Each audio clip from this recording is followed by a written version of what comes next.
What's up guys, we're back with another breakdown, and this time we're diving into UFC 305, headlined by none other than Dricus du Plessis versus Israel, the last gyro bender, Adesanya, or as I like to call it, the battle for Wakanda. Seriously, these two don't just want to win, they want to send each other flying off into the African sunset, never to be seen again. Adesanya's out here looking like he's ready to fraud check the trash, and Dricus, well, he's trying to prove that he's not just a fluke. Adesanya's got the chance to be a 3-time champ. Granted, that stat sounds good, but in reality, it just means he's a 3-time loser. And can we talk about the co-main event? Kai Kara-France versus Steve Erceg, Mateusz Gamrot versus Dan Hooker, and of course Tuivasa versus Rozenstruik. This card is pretty stacked, all things considered. A buffet of violence, something for everyone. But let me tell you, keep your eyes on Joshua Culibao versus Ricardo Ramos. This fight is like that hidden gem on the menu that nobody orders but is actually fire. On the other hand, we've got a few guys who might be on the chopping block. I'm obviously talking about the ones on the losing streaks, like Ricky Glenn, Herbert Burns, and Tuivasa. If these fighters, and specifically Burns, don't show up, Dana White might hand them a pink slip and a one-way ticket out of the UFC back to Loserville. Another fight to look out for, Jingliang versus Prates. These guys throw bombs, and someone's getting knocked out. I can feel it. But let's be honest, the fight of the night is obviously the main event. Dricus versus Adesanya. They're the reason we're all going to be tuning in, and this fight is big. Alright, let's start off the predictions with Stewart Nicoll versus Jesus Aguilar. Stewart's an Aussie, undefeated, and fights like he's got a kangaroo's kick. Meanwhile, Aguilar is a submission artist from Mexico who will turn you into a pretzel if you're not careful. I'm giving the edge to Nicoll. He's got this sort of undefeated swagger and the kind of striking that'll have you seeing stars. I'm predicting a decision win for Nicoll, but Aguilar might make him work for it. Next up, Song Kenan versus Ricky Glenn. Song's got power in his hands, and Glenn's chin has been tested a bit too much lately. Kinda like that one car that keeps getting into accidents, but somehow still runs. Song is improving too. With recent good performances, I'm predicting a TKO finish for him, probably in the first or the second round. Glenn might want to keep his hands up or start looking for another line of work. And then there's Nolan versus Reyes. Reyes is like that guy who shows up to the party but doesn't quite know where he is. He's been inactive for years, and when he did fight, it wasn't pretty.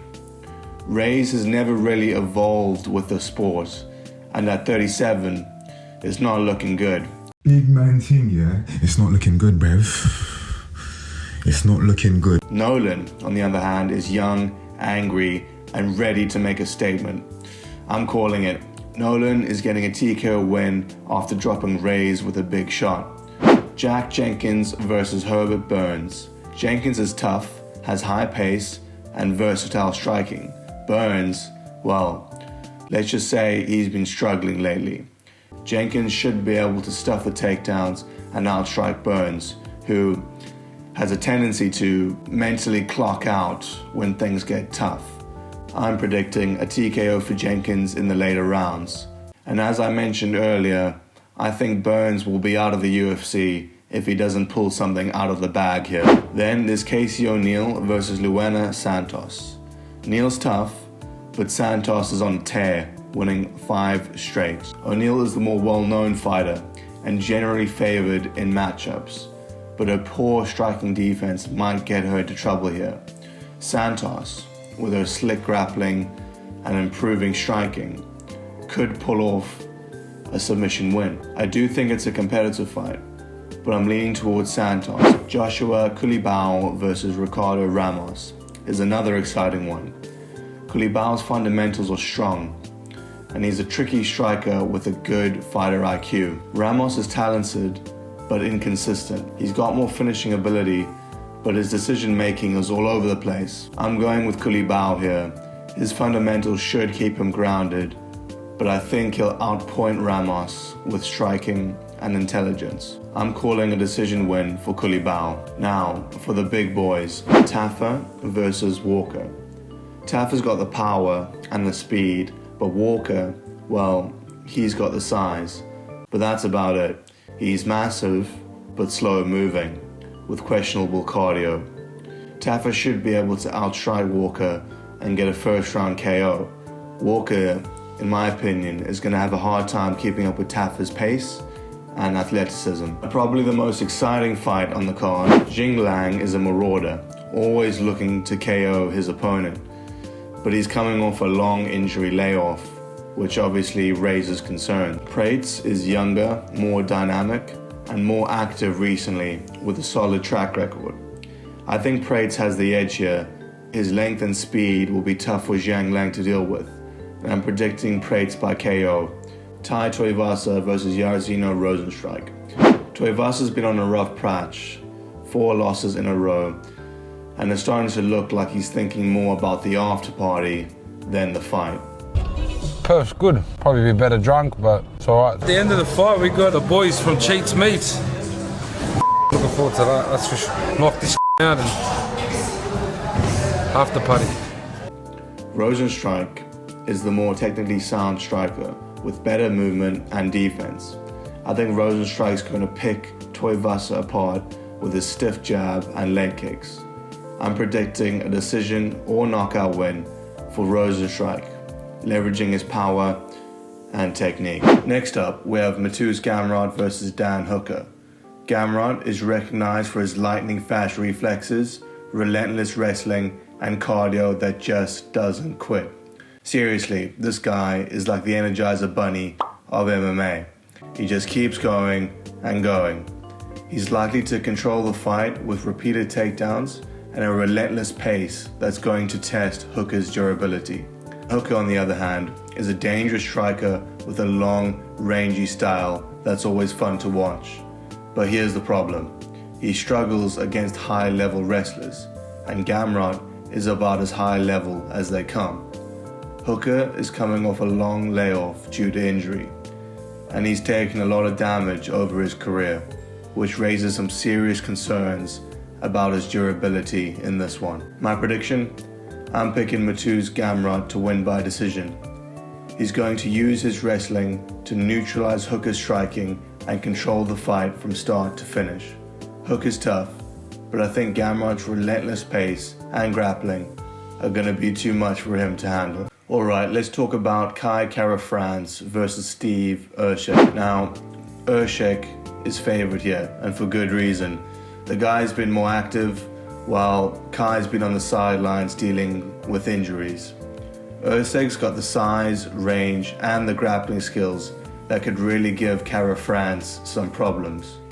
He's a sick grappler with improved striking, and although he's new to the UFC, he's shown that he knows how to control opponents with those traditional takedowns and those judo throws. On the other hand, you've got Kai Kara-France, who's a skilled kickboxer with power and volume.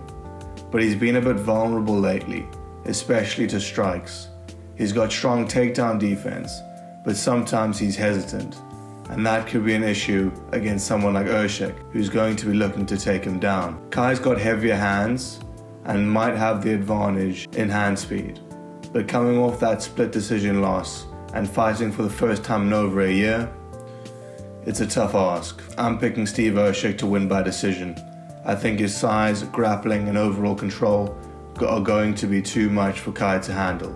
Don't get me wrong, Kai's got the tools to win, but Erceg's pressure and ground game are going to edge this one out. If you caught my last video, you already know who I'm picking for Adesanya versus DDP. But if you missed it, don't worry, I've got you covered. We're going to break it down real quick. Now listen, I don't care what you Izzy stans say out there. Dricus is a beast in the octagon. He's got this relentless pace this cardio that could make a marathon runner jealous. He's not afraid to make mid-fight adjustments and leave his opponents looking confused and dazed.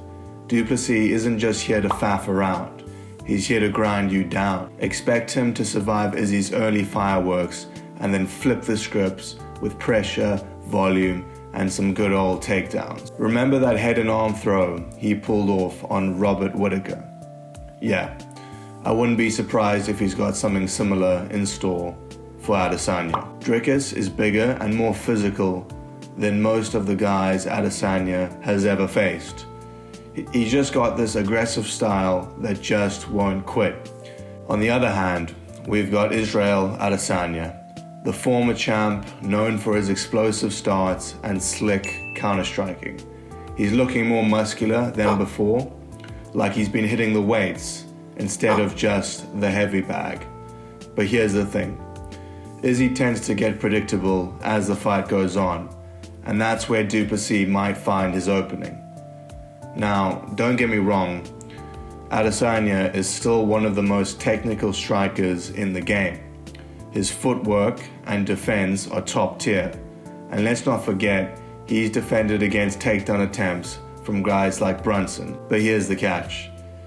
Izzy's coming off a controversial loss and is 1-2 in his last 3 fights. So, is he still in his prime? That's the $1 million question. But don't sleep on contender Izzy. When he's got something to prove, he's like a man on a mission. He's highly motivated and laser focused when he's the hunter, not the hunted. So, what's gonna happen? Well, here's how I see it. Adesanya has faced guys who tried to mix striking with some grappling. Think Brunson and Whittaker. But none of them really brought the submission threat that Du Plessis does. Du Plessis started with judo, and he knows how to take the fight to the ground and keep it there. If Dricus can survive the early rounds and get Adesanya to the mat, we could see him control the fight and pull off a submission. But, and this is a big but, Izzy's got the experience. He's got the striking, and he's got the takedown defense to keep this fight standing. And if he does, Du Plessis might find himself on the receiving end of some pretty nasty counters. So, in a nutshell, Du Plessis has the tools to win, especially if he can implement his game plan and keep the pressure on. But Adesanya's no stranger to tough, aggressive opponents. You know where I stand if you caught the last video. If not, go check it out for the full breakdown. And there you have it. UFC 305 looks set to be a banger, and I can't wait to see how it all plays out. Make sure to drop a like, subscribe, and hit that bell icon so you don't miss any of my fight breakdowns.